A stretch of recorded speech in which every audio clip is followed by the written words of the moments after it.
জুলাই আগস্টের মামলায় আওয়ামী লীগের সাধারণ সম্পাদক ওবায়দুল কাদেরের বিরুদ্ধে তদন্ত কর্মকর্তার কাছে জবানবন্দি দিলেন ডাকসুর ভিপি সাদিক কায়েম।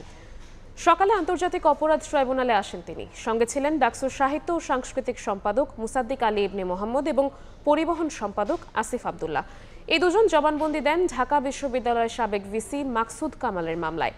সাদিক কায়েম অভিযোগ করেন, অন্তর্বর্তী সরকারের কেউ কেউ এবং ঢাকা বিশ্ববিদ্যালয় শিক্ষক সমিতির একাংশ মাকসুদ কামালকে সেফ এক্সিট দেওয়ার চেষ্টা করছে। ছাত্র আন্দোলন চলাকালে বহিরাগতদের নিয়ে এসে শিক্ষার্থীদের ওপর হামলার সঙ্গে জড়িত ছিলেন তৎকালীন ভিসি মাকসুদ কামাল। এ সময় বিশ্ববিদ্যালয়ের তখনকার প্রশাসন, ওবায়দুল কাদের, বাহাউদ্দিন নাসিম, ছাত্রলীগ নেতাদের শাস্তি দাবি করেন সাদিক কায়েম। আমরা 17 জুলাই ঢাকা বিশ্ববিদ্যালয়ে গাইবানা জানাজা দিয়েছিলাম এবং সেই গাইবানা জানাজা বিসি চত্বর আছে, সেই বিসি চত্বরেই কর্মসূচি দেওয়া হয়। সেই বিসি চত্বরের গাইবানা জানাজা কর্মসূচিতে ছাত্রলীগের সন্ত্রাসীরা এবং খুনি হাসিনার পেটোয়া বাহিনী দফায় দফায় সেদিন আমাদের উপর হামলা করেছিল এবং এক পর্যায়ে বিশ্ববিদ্যালয় ক্যাম্পাস বন্ধ ঘোষণা করেছিল। তখন আমরা সামগ্রিকভাবে সবার সাথে কথা বলে আমরা সিদ্ধান্ত নিয়েছিলাম আমরা এই ক্যাম্পাসে অবস্থান করব।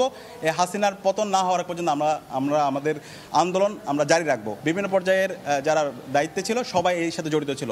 তো আমাদের সামগ্রিক জবানবন্দিতে আমরা ঘটনার বিস্তারিত প্রবাহগুলো জানিয়েছি।